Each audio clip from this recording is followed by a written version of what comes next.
നമസ്കാരം. നമ്മളോട് എല്ലാവരും മിക്കവാറും പറയുന്നതാണ്, മാഷ് കുറേ വീഡിയോ കാണുമ്പോഴും ഏറ്റവും ബേസ് അറിയാത്തതുകൊണ്ട് ഞങ്ങൾക്ക് വരയ്ക്കാൻ സാധിക്കുന്നില്ല എന്ന്. അതുകൊണ്ട് തന്നെ ഞാൻ ഏറ്റവും ബേസായിട്ട് പഠിപ്പിക്കുന്നത് ഫ്ലവേഴ്സാണ്. അതിൽ താഴ്ത്തി പഠിപ്പിക്കാറില്ല. തീരെ കുഞ്ഞുങ്ങളാണെങ്കിലാണ് വരയിട്ട് അവരുടെ കൈ സ്റ്റഡിയാക്കാനായിട്ടൊക്കെ പറയുന്നത്.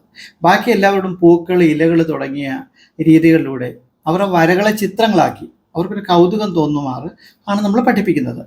അപ്പോൾ അതുതന്നെയാണ് ഞാൻ എൻ്റെ ക്ലാസ്സിൽ പഠിപ്പിക്കുന്ന രീതി തന്നെയാണ് ഇവിടെയും കാണിക്കുന്നത്.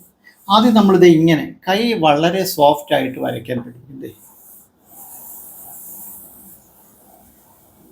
എത്ര വരകൾ വേണമെങ്കിലും വരയ്ക്കാം. ഇത് നോക്കൂ, തീരെ തെളിയാൻ പാടില്ല. നിങ്ങൾക്ക് ഇങ്ങനെ വരയ്ക്കാൻ ഒരു പാടുമില്ലല്ലോ.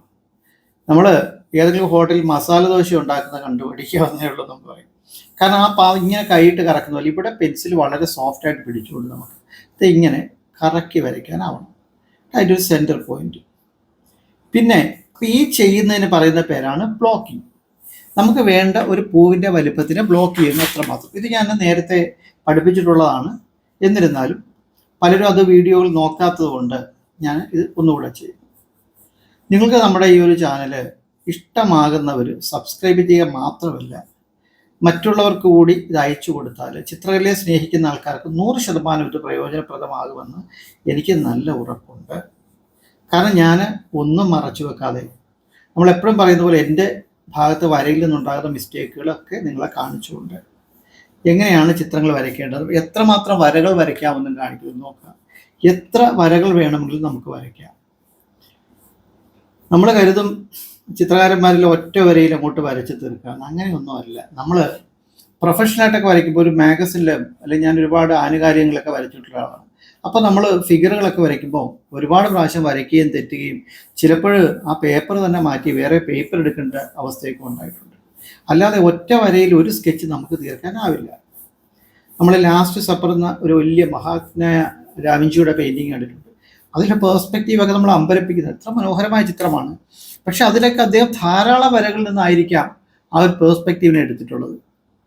നമ്മൾ എത്ര വര വരച്ചു എന്നുള്ളതല്ല, ആ ചിത്രത്തിൻ്റെ മഹത്വത്തെയാണ് കാണേണ്ടത്. അതുകൊണ്ട് അതിൻ്റെ പിന്നാമ്പുറത്തിലേക്ക് നമ്മൾ പോകരുത്. കാരണം അവരൊക്കെ വളരെ മഹത്തരമായ ചിത്രങ്ങൾ രചിക്കുമ്പോൾ അതിൻ്റെ പെർഫെക്ഷന് വേണ്ടിയിട്ട് ശരിക്കും വർക്ക് ചെയ്തിട്ടുണ്ട്. ആ വരകളാണ് അവരുടെ മഹത്വം നമുക്ക് കാണിച്ചു തരുന്നത്. രാജാ രവിവർമ്മ വരച്ച ചിത്രം ഒറ്റയടിക്കാണോ വരച്ചത്? അല്ല, ഒരുപാട് വരകളിട്ട് മാത്രമേ ഒരു നല്ല ചിത്രം വരയ്ക്കാനാവൂ. കാരണം അങ്ങനെയുള്ള വരകളിൽ നിന്ന് ഏറ്റവും നല്ലൊരു തിരഞ്ഞെടുക്കുന്നത് പ്രത്യേക കഴിവാണ്. പ്രതിഭാധനന്മാരായ ചിത്രകാരന്മാർ ചെയ്യുന്ന രീതി ഇങ്ങനെയാണ്. അല്ലാതെ നമ്മൾ യൂട്യൂബിൽ വന്നിട്ട് നിങ്ങളെ ഇങ്ങനെ കാണിച്ചു തരികയാണ് ഒറ്റ വരിക്കൊരു പടം തീർത്തുകൊണ്ട് കണ്ടിരിക്കുന്നവർ വട്ടായി പോകും. കാരണം ഒരു തുടക്കക്കാരൻ ഒരിക്കലും അത് വരയ്ക്കാൻ പറ്റില്ല. അതുകൊണ്ടാണ് ഞാൻ എൻ്റെ ചാനലിലൂടെ ഈ ഒരു സത്യത്തെ ഇവിടെ ആവിഷ്കരിക്കണമെന്ന് വിചാരിച്ചത്. അപ്പോൾ ഞാൻ അതുകൊണ്ടാണ് പറയുന്നത്, ഇങ്ങനെ വരച്ച് പഠിച്ചാൽ നിങ്ങൾക്ക് ഒരു ടെൻഷനും ഇല്ല. നോക്കുക, ഓരോ അടയാളങ്ങൾ ഇടുക. ഇതുപോലെ ഒരു മോഡലാണ് സുധീർ കൃഷ്ണ എന്ന് പറയുന്ന ഒരാൾ വരയ്ക്കുന്നത് പോലെ നിങ്ങൾ വരയ്ക്കേണ്ടതില്ല. എന്നേക്കാൾ മഹത്തരമായിട്ട് വരയ്ക്കാൻ കഴിവുള്ള ഒരുപാട് പേര് പഠിക്കുന്നതായിട്ട് വന്നിട്ടുണ്ട്, പഠിക്കാനായിട്ട് പോലും. പക്ഷെ കുറച്ച് കഴിയുമ്പോൾ അവർ വളരെ ഹൃദ്യമായിട്ട് വരയ്ക്കും. നമ്മൾ പറയുന്നത് ഒരാളുടെ കഴിവല്ല മറ്റൊരാൾക്ക്. ഇതിന് ഏറ്റക്കുറച്ചുകളൊന്നുമില്ല. നമ്മൾ എന്നേക്കാൾ മഹത്തരമായി എന്ന് ഞാൻ പറഞ്ഞ വാക്ക് പോലും അവരുടെ തലത്തിൽ നിന്നിട്ടാണ് പറഞ്ഞത്. അല്ലെങ്കിൽ ഞാൻ ആ ചിത്രം വരയ്ക്കുന്നതിനേക്കാൾ രസകരമായിട്ട്, ഭംഗിയായിട്ട്. എന്നാൽ ഓരോ ചിത്രകാരന്മാർക്കും അവരുടേതായ ശൈലിയുണ്ട്. അതിനെ നമ്മൾ വിലയിരുത്തുക എന്നുള്ളത് സാധ്യമായൊരു കാര്യവുമല്ല. ഈ തത്വം കൂടെ നമ്മൾ അറിയേണ്ടതുണ്ട്. എന്ന് മാത്രമല്ല, ഏറ്റവും നന്നായിട്ട് ചിത്രം വരയ്ക്കുന്ന ഓരോരുത്തരെ കണ്ടുമുട്ടുകയും പരിചയപ്പെടുകയും അവരുടെ ചിത്രങ്ങൾ ആസ്വദിക്കുകയും ചെയ്യുകയാണ് എൻ്റെ ഒരു ഹോബി എന്ന് പറയുന്നത്. കാര്യം ഒരു കൊച്ചു കുഞ്ഞിൽ നിന്ന് പോലും നമുക്ക് പഠിക്കാനുണ്ട്. അവൻ്റെ വരകൾ, ആ വരയുടെ നിഷ്കളങ്കത, അവൻ കെട്ടുപാടുകളില്ലാതെ വരയ്ക്കുന്നത്, അതൊക്കെ ഞാനൊക്കെ വളരെ കൗതുകത്തോടെ കണ്ടിട്ടുണ്ട്. അതായത് എൻ്റെ സ്റ്റുഡൻസിൽ നിന്ന് പോലും അവരറിയാതെ ഞാൻ ആ ചിത്രകലയുടെ ഭംഗി ആസ്വദിക്കുകയും എൻ്റെ ചിത്രങ്ങളത് പ്രതിഫലിപ്പിക്കുകയും ചെയ്തിട്ടുണ്ടെന്ന് തുറന്നു പറയുന്നതിൽ എനിക്ക് യാതൊരു മടിയില്ല. കാരണം ഈ പ്രപഞ്ചത്തിൽ നിന്ന് കണ്ട് പഠിക്കേണ്ടവർ മാത്രമാണ് നമ്മളൊന്നും പൂർണ്ണരല്ല, പഠിച്ചുകൊണ്ടേയിരിക്കണം. ഞാൻ ഇത്രയും എന്തുകൊണ്ടാണ് ഇവിടെ പറയുന്നത്? നിങ്ങൾക്ക് ആർക്കെങ്കിലും നിങ്ങൾക്കൊരു കോൺഫിഡൻസ് ഇല്ല. പലരും പറയും എനിക്കിഷ്ടമാണ് ഒരുപാട് വരയ്ക്കാൻ, പക്ഷേ മാഷേ വരയ്ക്കാൻ അറിയില്ല കേട്ടോ, ഞാൻ എങ്ങൊന്നും പഠിച്ചിട്ടില്ല, എങ്ങും പോയി പഠിച്ചിട്ടില്ല. നോക്കൂ, നമ്മുടെ ഏറ്റവും വലിയ ഗുരു പ്രകൃതി തന്നെയാണ്. നിങ്ങൾ നിഷ്കളങ്കരായിട്ട് ഒരു കളങ്കവും ഏശാതെ, ഒരു മുൻവിധികളും ഇല്ലാതെ പ്രപഞ്ചത്തിൽ നിന്ന് വരയ്ക്കാൻ പഠിക്കൂ. പിന്നീട് ആധുനിക ചിത്രകലയും അല്ലെങ്കിൽ ചിത്രകലാ സങ്കേതങ്ങളൊക്കെ വന്നത് ഓരോ ടെക്നിക്കുകളിലൂടെ. ആ ടെക്നിക്കുകൾ തീർച്ചയായിട്ടും നിങ്ങളെ കൂടുതൽ വെറൈറ്റി ചിത്രങ്ങൾ വരയ്ക്കാൻ പ്രാപ്തമാക്കുന്നുണ്ട്. പഠിപ്പിക്കുന്നുണ്ട്. ഞാനും അത് തന്നെയാണ് ചെയ്തത്. എൻ്റെ ചിത്രകലാ ഇൻസ്റ്റിറ്റ്യൂട്ടിൽ നമ്മൾ ധാരാളം കുട്ടികളുണ്ട്. നമ്മൾക്ക് അവർക്കൊക്കെ ഇങ്ങനെ ഞാൻ ചിത്രകല പഠിപ്പിക്കുന്നുണ്ട്. പല ബാച്ചുകളായി പഠിപ്പിക്കുന്നുണ്ട്. അതുകൊണ്ടാണ് നമ്മൾ പറഞ്ഞത്, നേരിട്ട് നിങ്ങൾക്ക് ആർക്കെങ്കിലും ചിത്രകല പഠിക്കണമെങ്കിൽ നമ്മളുമായി ബന്ധപ്പെടാം, ഇൻസ്റ്റിറ്റ്യൂട്ടിൽ ചേരാം. അതല്ല, യൂട്യൂബിലൂടെ ഇങ്ങനെ പഠിക്കാനാണെങ്കിൽ ഇത് തന്നെയാണ് വഴി. നോക്കുക, ഇത് നിങ്ങൾ വേറെ ഒന്നും ചിന്തിക്കേണ്ടതില്ല. നിങ്ങൾക്ക് ഇങ്ങനെ വളരെ മനോഹരമായിട്ട് ചിത്രങ്ങൾ വരയ്ക്കാൻ സാധിക്കും. ഇത് നോക്കുക, ഈ ഒരു കാര്യമാണ് ഞാൻ കാണിച്ചത്. ഇങ്ങനെ വരയ്ക്കുന്നു. പിന്നീട് നമ്മളിത് ഈ ധാരാളം വരകളിൽ നിന്ന് നല്ലപോലെ തെളിയുന്ന ഒരു പെൻസിലോ പേനയോ കൊണ്ട്, അല്ലെങ്കിൽ ബ്ലാക്ക് പെൻ കൊണ്ട് നിങ്ങൾക്ക് ഒറ്റ വരയിലേക്ക് ഇങ്ങനെ ചിത്രം വരയ്ക്കാം. നോക്കൂ, ഈ പൂവ് എത്ര മനോഹരമായിട്ട് നമുക്ക് വരയ്ക്കാൻ സാധിച്ചു, കണ്ടോ? അതുപോലെ തന്നെ നമ്മുടെയൊക്കെ മൊബൈലുണ്ട് അല്ലേ? നമ്മൾ പുറത്തോട്ട് ഇറങ്ങുമ്പോൾ അവിടെ കാണുന്നൊരു പൂവിൻ്റെ ഫോട്ടോ എടുത്തിട്ട് പോവുക. വരയ്ക്കാനായിട്ടൊരു പൂവിനെ പറിച്ചു മാറ്റരുത്. നമുക്ക് ആവശ്യമില്ലാതെ ഒന്നിനെയും നമ്മൾ പറിച്ചെടുക്കരുത്, നുള്ളിയെടുക്കരുത്. അങ്ങനെ റെഫർ ചെയ്യാൻ പോലും ആവശ്യമില്ലാതെ ഇലകളെയോ പൂക്കളെയോ ഒന്നും പറിച്ച് നുള്ളി മാറ്റരുതെന്ന് അഭിപ്രായപ്പെടുന്ന ഒരാളാണ് ഞാൻ. നമ്മുടെ താല്പര്യം അതാണ്. പിന്നെ നിങ്ങളുടെ ഇഷ്ടമാണ്. അല്ലെങ്കിൽ അതിൻ്റെ ചിത്രങ്ങൾ എടുക്കാം. ആ ചിത്രങ്ങൾ സൂം ചെയ്ത് വെച്ചുകൊണ്ട് നിങ്ങൾക്ക് വൈവിധ്യങ്ങളെ വരയ്ക്കാം. അപ്പോഴും നിങ്ങൾ അത്ഭുതപ്പെട്ടു. കാരണം ഇതുപോലൊന്നുമല്ല, ഓരോ ഇതളും വ്യത്യസ്തമാണ്. അവിടെയാണ് പ്രപഞ്ചത്തിൻ്റെ ഒരു കഴിവിന് നമ്മൾ നമിച്ചു പോകുന്നത്. അവിടെ പ്രപഞ്ചം അണിയിച്ചൊരുക്കിയിരിക്കുന്ന ഒരു പൂവിലെ 5 ഇതളുകളും വ്യത്യസ്തമാണ്. എന്നാൽ അവയൊക്കെ നമുക്ക് ഒന്നുപോലെ തന്നെ തോന്നുന്ന രീതിയിലാണ് അത് സെറ്റ് ചെയ്തിരിക്കുന്നത്. ഇതൊക്കെയാണ് നമ്മൾ ഈ പ്രകൃതിയിൽ നിന്ന് പലതും പഠിക്കാനുണ്ടെന്ന് പറയുന്നത്. നമ്മൾ പലപ്പോഴും ഓർക്കും, ഈ പ്രപഞ്ചം സൃഷ്ടിച്ചത് തന്നെ മനുഷ്യന് വേണ്ടിയിട്ട് മാത്രമാണ്. ഇങ്ങനെ പറഞ്ഞിട്ടുള്ള ചില ആധ്യാത്മിക നേതാക്കളെയൊക്കെ ഞാൻ കണ്ടിട്ടുണ്ട്. അവരോടും തർക്കിക്കാൻ പോയിട്ടില്ല. അവർ പറയും, ഇത് മനുഷ്യൻ ജീവിച്ചിട്ട് മതി, ബാക്കി വളരുമെന്നൊക്കെ പറഞ്ഞിട്ടുണ്ട്. കഷ്ടമെന്നല്ല, എന്ത് പറയാനാണ്. നമ്മളൊരു പാർട്ട് മാത്രമാണ്. നമ്മൾ ഒരു ജീവനാണ്, ഒരു ജീവശരീരമാണ്. അതുപോലെ നൂറുകണക്കിന് അവരെല്ലാം ചേരുമ്പോഴാണ് പ്രപഞ്ചം നിലനിൽക്കുന്നത്. പലപ്പോഴും ചിന്തിക്കാതെ പോകുന്നു. അതുകൊണ്ടാണ് നമ്മുടെ സൗകര്യത്തിനനുസരിച്ച് നമ്മൾ ഓരോന്നിനെയും കൂച്ചുവിലം കിട്ടൽ, നമ്മുടെ ഇഷ്ടങ്ങൾക്ക്, നമ്മുടെ ആഘോഷങ്ങൾക്ക്, നമ്മുടെ ആചാരങ്ങൾക്കൊക്കെ പലതിൻ്റെയും നോവറിയാതെ നമുക്ക് ആസ്വദിക്കാൻ പാകത്തിന് അവരെയൊക്കെ ഇങ്ങനെ കെട്ടിയെഴുന്നള്ളിച്ച് നടക്കുന്നത് കഷ്ടമാണ്. പലപ്പോഴും അതൊക്കെ നമുക്ക് വിഷമം തോന്നുന്ന കാര്യങ്ങളാണ്. അപ്പോൾ നമ്മൾ പരമാവധി നമ്മുടെ സുഖത്തിന് വേണ്ടി മറ്റൊന്നിനും നോവിക്കരുത്.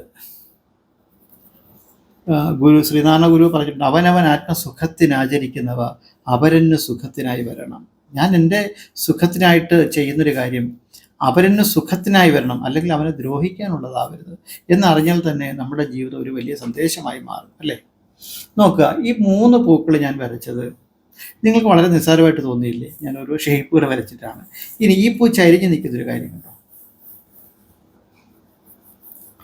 കണ്ടോ? അപ്പോൾ ദേ ഇങ്ങനെ വരയ്ക്കാം. ഇവിടെ ഞാൻ ബ്ലോക്ക് ചെയ്തിട്ടേ ഉള്ളൂ, സ്കെച്ച് ചെയ്തില്ല. നേരെ ഒരു ഫിനിഷിംഗ് ലൈൻ വരച്ച് കാണിക്കാം. കാര്യം ഇത് വളരെ സിമ്പിൾ ആയതുകൊണ്ട് കേട്ടോ, നിങ്ങൾക്ക് സ്വാഭാവികമായിട്ട് മനസ്സിലായി ഈ പൂവ് ഇങ്ങനെ ചരിഞ്ഞ് നിൽക്കുകയാണിത്. കണ്ടോ, ഇങ്ങനെ നേരെ നിൽക്കുന്നത്. ഇങ്ങനെയൊക്കെ നമുക്ക് വരയ്ക്കാൻ പറ്റും. ഇത് വരച്ചിട്ട് നിങ്ങൾ പറയൂ എങ്ങനെയുണ്ടെന്ന്. അപ്പോൾ ഞാൻ മറ്റു കാര്യങ്ങൾ പറഞ്ഞുതരാം. അടുത്ത നീറ്റ വരയ്ക്കണത് കണ്ടോ, ഇങ്ങനെ വരയ്ക്കാം.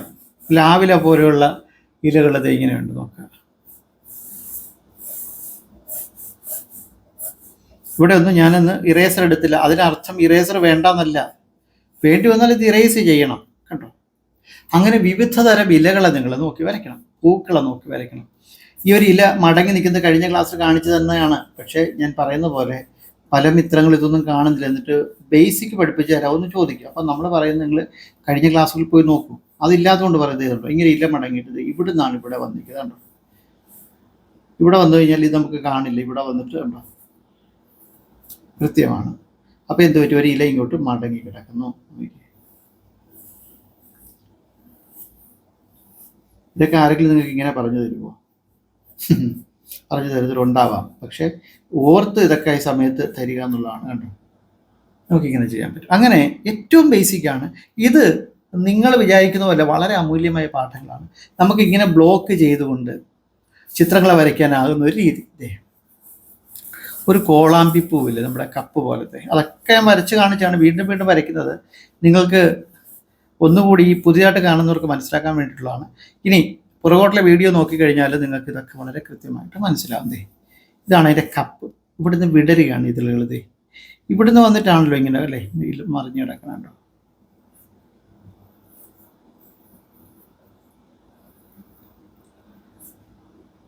മറ്റൊരു ഒരു ഒരു കാര്യം പറയാനുള്ളത്, വരുന്ന മാസം 20-ാം തീയതി ഞാനൊരു ഓൺലൈൻ ലൈവ് പ്രോഗ്രാം സംഘടിപ്പിക്കുന്നുണ്ട് ഗൂഗിൾ മീറ്റിലൂടെ. ഒരു ഉച്ചയ്ക്ക് 2 തൊട്ട് 3:30 വരെയാണ് നമ്മൾ ചെയ്യുന്നത്. ലൈവാണ്. ലൈവ് എന്ന് വെച്ചാൽ ഗൂഗിൾ മീറ്റിലൂടെയാണ്.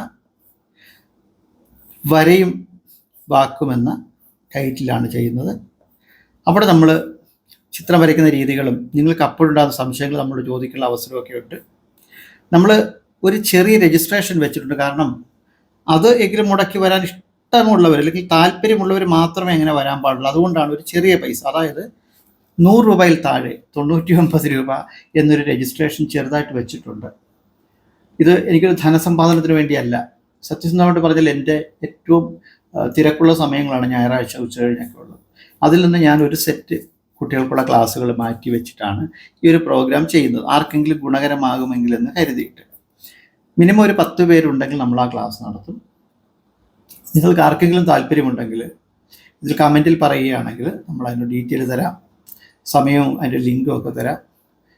നിങ്ങൾക്ക് ആ ഒരു 99 രൂപ അടയ്ക്കാൻ താല്പര്യമുണ്ടെങ്കിൽ തീർച്ചയായിട്ടും നിങ്ങൾ ചെയ്യുക. അതിൽ ജോയിൻ ചെയ്താൽ നിങ്ങൾക്ക് നല്ല മുതൽക്കൂട്ടായിരിക്കും. ഒരു നിർബന്ധമില്ല, ഇനി അതിന് ആവശ്യമില്ല, ഇങ്ങനെ മതിയെങ്കിൽ ഇതും മതി. ഞാൻ ഒരിക്കലും ഇതാരെയും നിർബന്ധിക്കുകയില്ല. ഒരു 8-10 പേരുണ്ടെങ്കിൽ നമുക്കത് ചെയ്യാമെന്ന് മാത്രം. അപ്പോൾ ഇതിനകത്ത് യാതൊരു വിധത്തിലുള്ള പ്രഷറോ അല്ലെങ്കിൽ ഒറ്റ കാര്യങ്ങളും ഇല്ല. ഞാൻ ഈ വരയ്ക്കുന്നത് പോലെ തന്നെ ശുദ്ധമായിട്ട് പറയുന്നു.